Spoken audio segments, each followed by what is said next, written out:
السلام علیکم ورحمۃ اللہ وبرکاتہ۔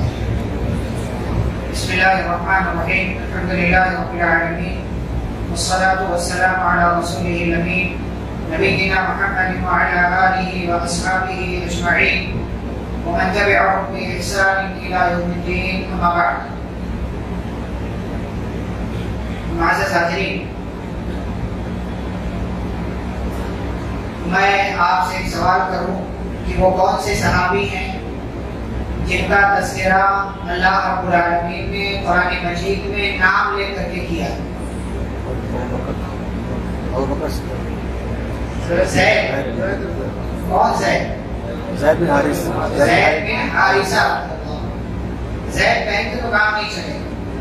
زید بن حارثہ رضی اللہ تعالی عنہ کا نام اللہ رب العالمین نے قرآن مجید کے اندر ذکر کیا ہے، اور آج انہی کے تعلق سے ہم یہاں پر انشاءاللہ کچھ باتیں جانیں۔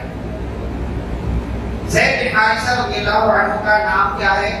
زید بن حارثہ بن شرحبیل یا شرحبیل بن عبد العزیٰ بن امرؤ القیس، اور اس کے بعد پھر اور نام۔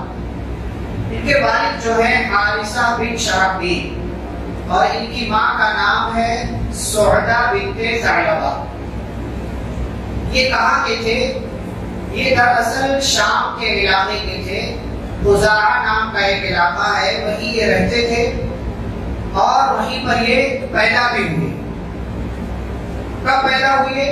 ہجرت سے تقریباً 43 سال، 43 سال پہلے تقریباً یہ پیدا ہوئے۔ گویا کہ نبی صلی اللہ علیہ وسلم سے 10 سال چھوٹے تھے، صرف 10 سال کے چھوٹے تھے نبی صلی اللہ علیہ وسلم سے۔ اس لیے کہ جب ہجرت ہوئی تو نبی صلی اللہ علیہ وسلم کی عمر کتنی تھی؟ 53 سال، 53، اور ہجرت سے 43 یعنی 43 سال پہلے حضرت زید بن حارثہ رضی اللہ عنہ پیدا ہوئے۔ اس اعتبار سے 10 سال چھوٹے تھے نبی صلی اللہ علیہ وسلم سے۔ یہ اپنے علاقے میں تھے، ان کی عمر تقریباً 15 کے آس پاس تھی، یعنی لڑکے ہی تھے، بالکل ابھی نوجوانی کا دور شروع ہوا تھا، ٹین ایج کا مرحلہ شروع ہوا تھا کہ ان کے علاقے پر قبیلہ تہامہ کے ڈاکوؤں نے چھاپا مار دیا۔ اس لیے کہ جو حجاز کا علاقہ ہے نا، تو مختلف علاقوں میں ڈاکو، چور، اچکے حملہ کیا کرتے تھے۔ نبی صلی اللہ علیہ وسلم جب ہجرت کر کے مدینہ آئے تھے نا، تو مدینہ کے راستے میں بھی بہت دفعہ چور اور ڈاکو ہوا کرتے تھے، اور شام سے جب مدینہ تجارت کا قافلہ آتا تھا تو اس پر یہ لوگ رات میں شبخو مار لیتے تھے، حملہ کر لیتے تھے، سامان لوٹ کر لے کر چلے جایا کرتے تھے۔ تو ایسا ہی ہوا کہ ان کے علاقے پر ڈاکوؤں نے چھاپا مار دیا، حملہ کر دیا، اور یہ چونکہ بچے تھے تو بچوں کو زیادہ ٹارگیٹ کیا جاتا تھا، ان کو اٹھا کر لے کر چلے جاتے، اغوا کر لیتے تھے، کڈنیپ کر لیتے تھے۔ تو ان کو کڈنیپ کر لیا ڈاکوؤں نے، اور شام سے حجاز لے کر کے آئے، اور حجاز کے اندر مختلف مارکیٹ لگتی تھی، سوق عبید ہے، سوق رکاز ہے، اور کئی ایک مارکیٹ۔ تو بعض روایتوں کے مطابق سوق رکاز میں یا بعض روایتوں کے مطابق سوق عبید میں لا کر کے ان کو بیچ دیا گیا۔ اب خریدا کس نے؟ حکیم بن حزام نے خریدا ہے۔ حکیم بن حزام کون ہے؟ حضرت خدیجہ رضی اللہ تعالی عنہا کے بھتیجے، حضرت خدیجہ رضی اللہ تعالی عنہا کے بھتیجے۔ انہوں نے زید کو خرید لیا، اور خریدنے کے بعد لا کر کے اپنی پھوپھی خدیجہ کو دے دیا، کہا کہ یہ آپ کی خدمت کے لیے میری طرف سے یہ تحفہ ہے، یہ گفٹ ہے۔ بعض روایتوں کے مطابق اس وقت خدیجہ رضی اللہ عنہا کی شادی ہو چکی تھی نبی صلی اللہ علیہ وسلم سے، اور بعض روایتوں کے مطابق زید کے مل جانے کے تھوڑے دنوں کے بعد خدیجہ رضی اللہ تعالی عنہا کی شادی ہوئی رسول اللہ صلی اللہ علیہ وسلم سے۔ اب جب شادی ہو گئی اور خدیجہ رضی اللہ تعالی عنہا نبی صلی اللہ علیہ وسلم کے عقد میں، آپ کے نکاح میں آ گئی، تو نبی صلی اللہ علیہ وسلم کی خدمت کے لیے خدیجہ رضی اللہ تعالی عنہا نے اپنے بھتیجے کا دیا ہوا تحفہ غلام کی صورت میں وہ نبی صلی اللہ علیہ وسلم کو دے دیا، کہا اب یہ آپ کی خدمت کرے گا، اب یہ آپ کے حوالے۔ زید بن حارثہ رضی اللہ تعالی عنہ نبی صلی اللہ علیہ وسلم کی خدمت کرنے لگے، آپ کے ساتھ رہنے لگے، آپ کے ساتھ اٹھنا بیٹھنا دیگر کاموں میں آپ کے ساتھ رہا کرتے تھے۔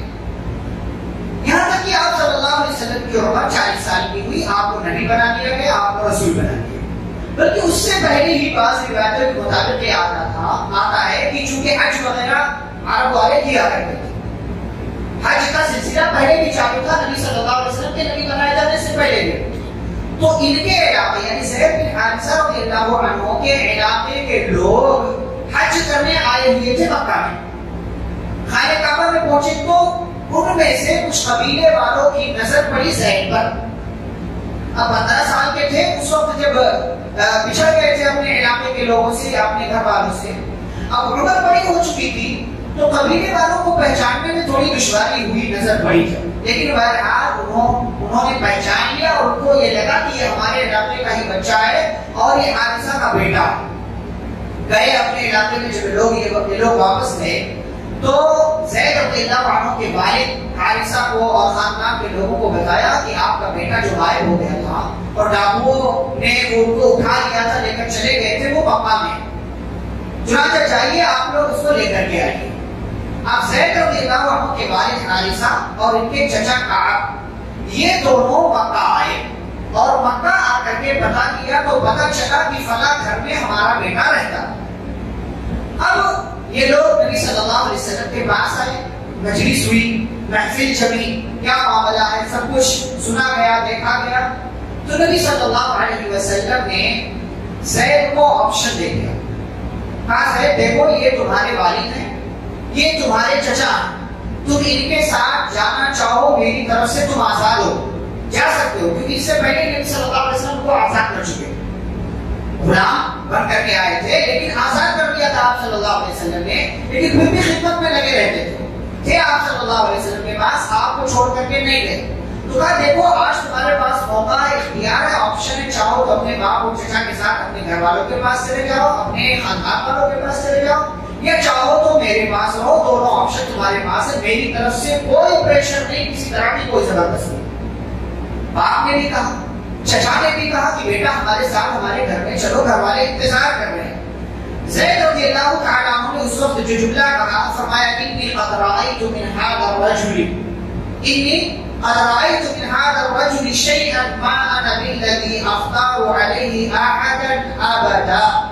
فرمایا کہ میں نے اس انسان کے پاس رہ کر کے جو چیزیں دیکھی ہیں ان چیزوں کو دیکھ لینے کے بعد اب کوئی مجھے کوئی اور آپشن دے, میں وہ آپشن لینے کے لیے تیار نہیں. کبھی بھی آبادن کا لفظ استعمال, کبھی کوئی مجھے کچھ بھی دے دے, مجھے کچھ بھی تحفہ دیا جائے, کوئی سامان دیا جائے, لیکن اس بندے اس انسان کے بعد جو برکتیں ہیں جو میں نے دیکھا, جو مشاہدہ کیا ہے, وہ چھوڑ کر کے میں اب اور کہیں کسی اور کے پاس نہیں جاتا. گھر جانے سے, باپ کے چچا کے ساتھ جانے سے زید بن حارثہ رضی اللہ تعالیٰ عنہ نے انکار کر دیا. باپ کو عجیب لگا, باپ نے ڈانٹا, باپ نے سمجھایا کہ تم آزادی پر غلامی کو ترجیح دے رہے ہو, تم اپنے علاقے کو چھوڑ کر کسی اور علاقے میں رہنے کا آپشن اختیار کر رہے ہو, یہ کون سی عجیب بات کر رہے ہو, یہ کون سی عجیب حرکت کر رہے ہو. یعنی نبی صلی اللہ علیہ وسلم نے جب یہ معاشرہ دیکھا, زید بن حارثہ رضی اللہ تعالیٰ عنہ کی زبان سے یہ کلمہ سنا تو آپ صلی اللہ علیہ وسلم گئے اور آپ نے اعلان کر دیا کہ زید آج سے میرا بیٹا ہے, زید میرا وارث ہوگا اور میں اس کا وارث ہوں گا. اسی دن سے زید بن حارثہ کو زید بن حارثہ کے بجائے زید بن محمد کہا جانے لگا, نبی صلی اللہ علیہ وسلم کا بیٹا ان کو کہا جانے لگا. اور جب نبی کی زبان سے یہ جملہ زید رضی اللہ عنہ کے والد اور چچا نے سنا تو والد نے یہ فیصلہ سنایا, خوش ہو گئے, مطمئن ہو گئے کہ چلو ٹھیک ہے, کسی نے میرے بیٹے کو اپنا بیٹا بنا لیا ہے اور یہاں اطمینان سے وہ رہے گا, تو چلو میرے دل کو بھی تسلی ہے, وہ دونوں واپس کریں گے. ادھر پیارے نبی صلی اللہ علیہ وسلم کے گھر میں وہ رہنے لگے. آپ صلی اللہ علیہ وسلم کو نبوت ملی, آپ نبی اور رسول بنا دیے گئے, آپ نے دعوت و تبلیغ کا کام شروع کیا. سب سے پہلے خدیجہ رضی اللہ عنہا کو یہ بات معلوم ہوئی, انہوں نے اسلام قبول کر لیا. علی رضی اللہ عنہ کو معلوم ہوئی, انہوں نے اسلام قبول کر لیا. اور تیسرے نمبر پر زید بن حارثہ رضی اللہ تعالیٰ عنہ نے پیارے نبی صلی اللہ علیہ وسلم کے دین کو قبول کیا. ابو بکر صدیق رضی اللہ عنہ سے پہلے یہ مسلمان ہوئے اور اس کے بعد چوتھے نمبر پر ابو بکر صدیق رضی اللہ عنہ مسلمان ہوئے. حضرت زید بن حارثہ رضی اللہ تعالیٰ عنہ نبی صلی اللہ علیہ وسلم کے پاس رہنے لگے, مسلمان ہو گئے, اسلام کی دعوت و تبلیغ کا کام شروع ہوا. تو آپ صلی اللہ علیہ وسلم اب جب کہیں بھی جاتے تھے تو زید بن حارثہ رضی اللہ عنہ کو اپنے ساتھ رکھتے تھے. اور آپ جانتے ہیں کہ طائف کے سفر میں جب آپ صلی اللہ علیہ وسلم گئے تو آپ کے ساتھ زید بن حارثہ رضی اللہ تعالیٰ عنہ، جب بھی کوئی سفر آپ صلی اللہ علیہ وسلم کرتے تھے تو زید بن حارثہ رضی اللہ تعالیٰ عنہ کو اپنے ساتھ رکھا کرتے تھے. یہاں تک کہ ہجرت کا وقت آیا تو زید بن حارثہ رضی اللہ تعالیٰ عنہ بھی ہجرت کر کے مدینہ پہنچے، اور جہاں آپ صلی اللہ علیہ وسلم کا قیام تھا کلثوم بن حضر رضی اللہ تعالیٰ عنہ کے گھر میں، وہیں پر حضرت زید بن حارثہ رضی اللہ تعالیٰ عنہ نے بھی قیام کیا قباء والے علاقے میں. اور اس کے بعد جب مدینہ آپ صلی اللہ علیہ وسلم پہنچے تو ابو ایوب انصاری رضی اللہ تعالیٰ عنہ کے گھر شفٹ ہوئے. آپ صلی اللہ علیہ وسلم نے مدینہ پہنچ کر جو بھائی چارے کا رشتہ قائم کیا تو زید بن حارثہ رضی اللہ تعالیٰ عنہ کو حمزہ رضی اللہ عنہ کا بھائی بنایا گیا. حالانکہ دونوں مہاجرین ہیں لیکن دونوں کو بھائی بنایا گیا. اور بعض روایتوں کے مطابق ایک انصاری صحابی اسید بن حذیر رضی اللہ تعالیٰ عنہ کا بھائی بنایا گیا زید بن حارثہ رضی اللہ تعالیٰ عنہ کو. اور پھر اس کے بعد جنگیں شروع ہوئی تو غزوہ بدر میں شرکت کی زید بن حارثہ رضی اللہ عنہ نے، اور شرکت جب کی اور مسلمانوں کو فتح مل گئی تو مسلمانوں کی جانب سے فتح کی خوشخبری لے کر کے سب سے پہلے جو مدینہ پہنچے نبی صلی اللہ علیہ وسلم کی طرف سے وہ زید بن حارثہ رضی اللہ تعالیٰ عنہ تھے. اور زید بن حارثہ رضی اللہ تعالیٰ عنہ نبی صلی اللہ علیہ وسلم کی اونٹنی پر سوار ہو کر کے مدینہ پہنچے تھے اور لوگوں کو فتح کی اور جیت کی خوشخبری سنائی تھی. اس کے بعد کی بات دیکھیں تو زید بن حارثہ رضی اللہ تعالیٰ عنہ کی زندگی میں ایک اہم واقعہ ہوتا ہے، اور وہ یہ کہ زید بن حارثہ رضی اللہ تعالیٰ عنہ کا نکاح نبی صلی اللہ علیہ وسلم نے کیا اپنی پھوپھی زاد بہن حضرت زینب بنت جحش رضی اللہ تعالیٰ عنہ سے. حالانکہ دونوں کے درمیان بہت بڑا فرق تھا خاندان کے اعتبار سے، دونوں کے مزاج میں فرق تھا، دونوں کی اور مختلف چیزوں میں فرق تھا، لیکن نبی صلی اللہ علیہ وسلم کے قریبی زید بھی تھے، نبی صلی اللہ علیہ وسلم کے قریبی زینب بھی تھی، پھوپھی زاد بہن تھی. اللہ کے نبی صلی اللہ علیہ وسلم نے نکاح کروا دیا. لیکن چونکہ مزاج کا فرق تھا، خاندان کا فرق تھا، اس لیے دونوں میں بنی نہیں، اور تھوڑے ہی عرصے کے بعد زید رضی اللہ عنہ نے زینب بنت جحش رضی اللہ تعالیٰ عنہ کو طلاق دے دی اور دونوں کے درمیان جدائی پیدا ہو گئی. اب جب یہ جدائی پیدا ہوئی تو اللہ تعالیٰ نے پیارے رسول صلی اللہ علیہ وسلم کا نکاح کر دیا زینب بنت جحش رضی اللہ تعالیٰ عنہ سے. اور اس نکاح سے جاہلیت کی ایک بدترین رسم کا اللہ رب العالمین نے خاتمہ کیا. اور وہ رسم یہ تھی کہ زمانے جاہلیت میں جو گود لیا ہوا بیٹا تھا اس کو حقیقی بیٹا لوگ سمجھتے تھے، اس کو وراثت میں حصہ دیا جاتا تھا. اور اسی طریقے سے اس کی بیوی سے اگر وہ بیٹا مر جائے تو اس کی بیوی سے نکاح کرنا لوگ حرام سمجھتے تھے. ان تینوں رسموں کا اللہ رب العالمین نے بیک وقت خاتمہ کیا. اللہ نے کہا کہ یہ جو گود لیے ہوئے بیٹے ہیں یہ حقیقی بیٹوں کی طرح نہیں ہوتے. نمبر 2 یہ کہ ان گود لیے ہوئے بیٹوں کو ان کے باپ کے نام کے ساتھ پکارو، جس نے گود لیا ہے اس کے نام کے ساتھ مت پکارو، یعنی زید بن محمد مت کہو بلکہ زید بن حارثہ کہو.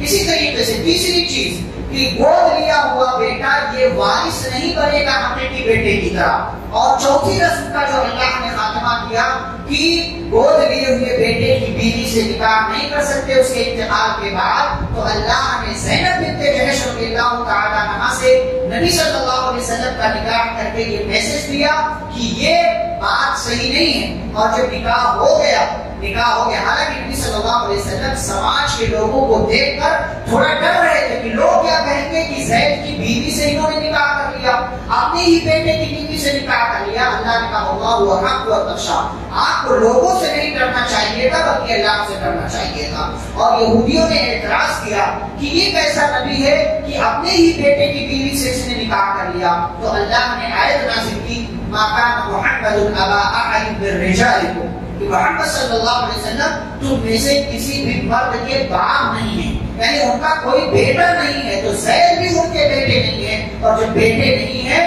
تو ظاہر سی بات ہے کہ ان کی مطلقہ اور بیوی سے مطلقہ عورت سے پیارے نبی صلی اللہ علیہ وسلم نکاح کر سکتے. اس طریقے سے ایک نکاح سے کئی ایک سوچوں کا، کئی ایک غلط اور بری رسموں کا اللہ رب العالمین نے خاتمہ کیا. اس سے پہلے زید بن حارثہ رضی اللہ تعالیٰ عنہ نکاح کر چکے تھے ایک مشہور صحابیہ ام ایمن رضی اللہ تعالیٰ عنہ سے. ام ایمن کون ہے آپ جانتے ہیں؟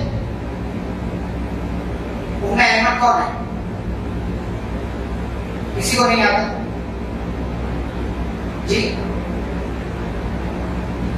نبی صلی اللہ علیہ وسلم کے والد کی لوڑی تھی. آپ صلی اللہ علیہ وسلم کے والد عبداللہ جو ترکہ چھوڑ کر کے گئے تھے اس میں سے لوڑی ام ایمن تھی. حبشہ کی رہنے والی تھی ام ایمن تھی. اور یہ وہ خاتون ہیں کہ جنہوں نے پیارے نبی صلی اللہ علیہ وسلم کی ماں کے انتقال کے بعد ماں بن کر کے ان کی پرورش کی. نبی صلی اللہ علیہ وسلم کی پرورش ام ایمن نے نبی کی ماں کے انتقال کے بعد ماں بن کر کے کی. اس لیے کہ نبی کی ماں کا انتقال ہوا عمر کتنی تھی نبی کی؟ 6 سال. اور ام ایمن رضی اللہ تعالیٰ عنہ بڑی تھی اور نبی صلی اللہ علیہ وسلم سے اور بڑی تھی, کئی بڑی تھی. تو نبی صلی اللہ علیہ وسلم کے والد کی لوڑی تھی اور نبی کی تربیت کی ہے, نبی کو گود کھلایا ہے, نبی کو نہلایا دھلایا, نبی کے اور دیگر کام کیے بچپن کی زندگی. گرچہ زید بن حارثہ رضی اللہ تعالیٰ عنہ سے عمر میں بڑی تھی لیکن ام ایمن سے زید بن حارثہ رضی اللہ عنہ کا پہلے نکاح ہو چکا تھا اور انہی دونوں کے ملاپ سے اسامہ بن زید رضی اللہ عنہ پیدا ہوئے تھے جو مشہور صحابی ہیں جن کا تذکرہ ہم آگے انشاءاللہ کریں گے. اور پھر اس کے بعد غزوہ موتا میں غزوہ ہوا سن 8 ہجری میں جمادی الاولیٰ میں, جس کا تذکرہ اس سے پہلے 2 موقعوں سے کیا جا چکا ہے کہ غزوہ موتا میں زید بن حارثہ رضی اللہ تعالی عنہ کو سپہ سالار اور کمانڈر بنا کر کے نبی صلی اللہ علیہ وسلم نے یہ لشکر روانہ کیا اور سب سے پہلے کمانڈر یہی تھے. اور جب جنگ ہوئی تو جنگ کے مرحلے میں انہوں نے بہادری سے لڑائی کی, جہاد کیا اور پھر یہ شہید ہو گئے اور وہیں پر ان کی تدفین عمل میں آئی. زید بن حارثہ رضی اللہ تعالیٰ عنہ کا مقام و مرتبہ کیا ہے اور ان کی قدر و منزلت کیا ہے؟ سب سے پہلی بات جو آپ جانتے ہیں کہ یہی ایک اکیلے صحابی ہے جن کا نام اللہ نے قرآن میں ذکر کیا. فلما قضى زید منها, اللہ نے ان کا نام لیا ہے اور کسی صحابی کا نام قرآن میں نہیں آیا. ہاں اشارے میں کئی ایک نام ہے جیسے ابوبکر صدیق رضی اللہ عنہ کا, عمر فاروق رضی اللہ عنہ کا ہے اور دیگر صحابہ کا ہے. اسی طریقے سے دوسری جو ہے فضیلت حضرت زید بن حارثہ رضی اللہ عنہ کی کہ نبی صلی اللہ علیہ وسلم کے تعلق سے کہا کرتے تھے یا زید انت مولایا ومنی والی وانت احب القوم الی. کہتے تھے اے زید تم میرے دوست ہو, تم مجھ سے ہو, تم میرے ہو اور تم تمام لوگوں کے میرے نزدیک سب سے زیادہ محبوب اور پیارے ہو. اور صحابہ اسی لیے بڑی محبت سے بڑے فخر سے زید کو جب دیکھتے تھے تو کہتے تھے حب رسول اللہ صلی اللہ علیہ وسلم, کہ اللہ کے رسول صلی اللہ علیہ وسلم کے محبوب ہیں, کہ اللہ کے رسول صلی اللہ علیہ وسلم کے پیارے ہیں. ایسے ہی ہم عائشہ رضی اللہ تعالیٰ عنہ فرماتی ہیں کہ نبی صلی اللہ علیہ وسلم نے جب بھی کوئی صحابہ کا لشکر روانہ کیا اور اس لشکر میں زید موجود ہوتے تھے تو اس لشکر کا امیر زید بن حارثہ رضی اللہ عنہ کو بنایا کرتے تھے آپ صلی اللہ علیہ وسلم. اور ایسے ہی جب کسی غزوے کسی جنگ میں جاتے تھے اور آپ صلی اللہ علیہ وسلم خود جاتے تھے لشکر کے ساتھ اور اس لشکر میں زید نہیں ہوتے تھے تو مدینہ میں اپنا نائب بنا کر کے نبی صلی اللہ علیہ وسلم زید بن حارثہ کو جایا کرتے تھے. یعنی نبی کی غیر موجودگی میں وہی کام زید بن حارثہ مدینہ میں کرتے تھے جو نبی صلی اللہ علیہ وسلم مدینہ میں رہ کر کے کیا کرتے تھے. یہ بڑی فضیلت ہے. ایسے ہی عمر رضی اللہ تعالیٰ عنہ نے ایک جملہ کہا اپنے دور خلافت میں جب انہوں نے تنخواہیں مقرر کی الگ الگ صحابہ کی جو مختلف کام کرنے والے تھے خلافت کے, تو اسامہ بن زید رضی اللہ تعالیٰ عنہ جو ان کے بیٹے ہیں ان کی تنخواہ زیادہ مقرر کر دی عمر رضی اللہ عنہ. تو ان کے بیٹے عبداللہ بن عمر رضی اللہ عنہ نے اعتراض کیا اپنے باپ اور اس سے بھی بڑے خلیفہ اور امیر المومنین کے فیصلے پر اعتراض کیا. کہا کہ مطلب مجھ سے زیادہ اسامہ کی تنخواہ. تو حضرت عمر رضی اللہ تعالی عنہ نے بڑا تاریخی جملہ کہا تھا جانتے ہو انہو کان احب الى رسول اللہ صلی اللہ علیہ وسلم منکا. کہا عبداللہ میرے بیٹے تمہیں یہ بات معلوم ہونی چاہیے کہ اسامہ تم سے زیادہ نبی کے محبوب تھے. وَإِنَّ أَبَاكَ كَانَ أَحَبَّ إِلَى رَسُولِ اللَّهِ صلی اللہ علیہ وسلم من أَبِيكَ, اور اسامہ کا باپ تمہارے باپ سے زیادہ محبوب تھا نبی صلی اللہ علیہ وسلم کے نزدیک. تم اعتراض کرو میرے فیصلے پر. اسامہ بھی نبی کا محبوب اور اسامہ کا باپ بھی نبی کا محبوب. تم اور تمہارے باپ سے زیادہ نبی صلی اللہ علیہ وسلم اسامہ اور اس کے باپ سے محبت کیا کرتے تھے. یہ فضیلت ہے. حالانکہ مقام و مرتبہ میں عمر رضی اللہ تعالیٰ عنہ کہیں زیادہ بڑے زید بن حارثہ رضی اللہ عنہ سے, لیکن ایک تاریخی جملہ ہے جو اعتراف کر رہے ہیں عمر رضی اللہ تعالیٰ عنہ کی نبی صلی اللہ علیہ وسلم کس قدر زید سے اور ان کے بیٹے اسامہ سے محبت کرتے تھے۔ یہاں تک یہ ساری گفتگو ختم ہوئی۔ حضرت زید رضی اللہ عنہ نے مختلف اوقات میں 5 شادیاں کی۔ ایک شادی جیسا کہ میں نے کہا ام ایمن رضی اللہ عنہا سے، یہ بھی صحابیاں ہیں، اور ان سے اسامہ بن زید رضی اللہ عنہ پیدا ہوئے۔ ایک جو ہے خاتون زینب بنت جحش، نبی صلی اللہ علیہ وسلم کی مومنات بہن، بعد میں طلاق ہو گئی۔ تیسرے ہیں ام کلثوم بنت رقبہ، ام کلثوم بنت رقبہ، ان سے 2 اولاد ہوئی، ایک رقیہ اور دوسرے زید۔ زید کے بیٹے کا نام زید، باپ کا بھی نام زید اور بیٹے کا بھی نام زید۔ چوتھی خاتون ہے درہ بنت ابو لہب، ابو لہب کی بیٹی تھی۔ اور 5ویں خاتون ہے ہند بنت عوام، ہند بنت عوام۔ یہ 5 خواتین سے انہوں نے شادی کی اور 3 اولاد ان کے یہاں بنتا کی 3 اولاد ان کے یہاں ہوئی۔ زید بن حارثہ رضی اللہ تعالیٰ عنہ کی زندگی ہم نے اختصار کے ساتھ دیکھ لی۔ آخر میں اسباب کیا ہیں، میسیجز اور پیغامات کیا ہیں؟ سب سے پہلی بات، حالات کے بدل جانے سے ہمیں گھبرانا نہیں چاہیے۔ حالات کے بدل جانے سے، کنڈیشنز کے ہمارے خلاف ہو جانے سے ہمیں گھبرانا نہیں چاہیے۔ زید بن حارثہ بچپن میں گھر والوں سے بچھڑ گئے، گھر والوں سے دور ہو گئے، ماں کی، باپ کی، چچا کی، گھر والوں کی محبت سے دور کر دیے گئے، لیکن کائنات کے محبوب کی گود میں جا کر کے بیٹھے۔ حالات سے گھبرانا نہیں چاہیے، حالات آپ کے خلاف ہوں گے لیکن مستقبل آپ کا بہترین ہو سکتا ہے، اسی لیے گھبرانا نہیں چاہیے، حالات کا مقابلہ کرنا چاہیے۔ دوسری بات، نبی کی رفاقت، نبی کا ساتھ دنیا کے تمام لوگوں کے ساتھ سے بڑھتا ہونا چاہیے آپ کے نصیب۔ نبی کی محبت دنیا کی تمام چیزوں سے بڑھ کر کے ہونی چاہیے، دنیا کی تمام چیزوں کی محبت سے بڑھ کر کے ہونی چاہیے۔ باپ لینے آئے، چچا لینے آئے، محبت کا حوالہ دیا، خاندان کا حوالہ دیا، حالانکہ ابھی نبی نہیں بنے، اس کے باوجود زید بن حارثہ نے وہ چیزیں دیکھ لی نبی کی زندگی میں کہ اعتراض کر بیٹھے، میں نے اس انسان کے پاس جو دیکھا ہے پوری دنیا دے دو تب بھی میں اس انسان کو چھوڑ کر کے نہیں جا سکتا۔ نبی کی رفاقت ہر طرح کی رفاقت اور ہر طرح کے ساتھ سے بڑھ کر کے ہے۔ تیسری اور آخری بات، خاندانوں اور قبیلوں سے کچھ نہیں ہوتا، آپ کا ایمان، آپ کا نیک عمل ہی آپ کو آگے بڑھاتا ہے۔ زید بن حارثہ رضی اللہ تعالیٰ عنہ شام کے علاقے کے تھے، دکھنے میں بہت زیادہ اچھے نہیں تھے تو اور خاندان بھی بہت زیادہ عرب کے معاشرے کے مقابلے میں ان کا اونچا نہیں شمار کیا جاتا تھا، اسی لیے بعض دفعہ صحابہ اعتراض کر بیٹھے۔ غزوہ موتا میں جب نبی نے ان کو کمانڈر بنایا، سپہ سالار بنایا، تو بعض لوگوں نے اعتراض کر دیا، اتنے بڑے بڑے صحابہ کے ہوتے ہوئے زید کو کمانڈر بنانے کی کیا ضرورت ہے؟ اور نبی نے جب اپنی زندگی کی آخری فوج روانہ کی انتقال سے پہلے تو اسامہ بن زید کو کمانڈر بنایا تھا، تو بیٹا جب کمانڈر بنا تب بھی لوگوں نے اعتراض کیا کہ اسامہ کو کمانڈر بنا رہے۔ نبی نے کیا کہا تھا کہ تم آج اگر اعتراض کر رہے ہو، اس سے پہلے زید کے کمانڈر بنائے جانے پر تم نے اعتراض کیا تھا اور آج اسامہ کے کمانڈر بنائے جانے پر اعتراض کر رہے ہو، حالانکہ اسامہ بھی میرا محبوب ہے، زید بھی میرا محبوب ہے۔ تو خاندانوں سے اور قبیلوں سے کچھ نہیں ہوتا، آپ کا نیک عمل آپ کو آگے بڑھاتا ہے۔ نبی صلی اللہ علیہ وسلم نے حدیث میں فرمایا، من بطأ به عمله لم يسرع به نسبه، جس کا عمل اس کو پیچھے ڈھکیل دے اس کا خاندان اس کو آگے نہیں بڑھا سکتا۔ تو اپنا عمل ٹھیک کریں، اللہ کے یہاں خاندانوں کے اعتبار سے فیصلے نہیں ہوتے۔ اللہ رب العالمین سے دعا ہے اللہ ہم سبھی کو صحابہ کرام کا طریقہ اختیار کرنے اور ان کے منہج پر چلنے کی توفیق عطا فرمائے، آمین۔ صلی اللہ علیہ نبی کریم، سبحانک اللہم وبحمدک، اشہد ان لا الہ الا انت، استغفرک واتوب الیک۔ السلام علیکم ورحمۃ اللہ وبرکاتہ۔